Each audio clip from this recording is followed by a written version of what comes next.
Здравейте, приятели! От рубриката Градско градинарство показвам ви разсада с марулки, от които си кърша малки листа за салата.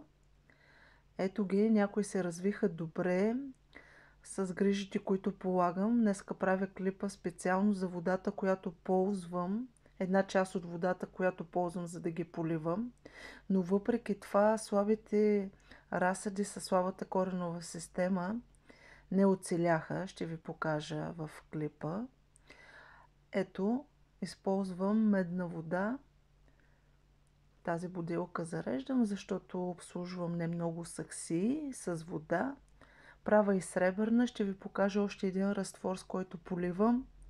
Растенията много я харесват. Заздравява. Но въпреки тази вода, когато растенията са слаби, не се получават. Ето тук съм села ягоди с марулка.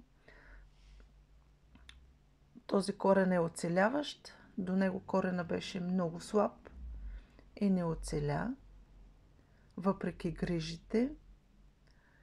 Така че важното е разсадът да ви е хубав.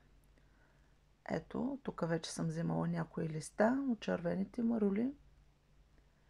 Много е важно с каква вода поливате. А ето едно друго съдче с билки. Тези дни ще ви покажа едно зелено смути.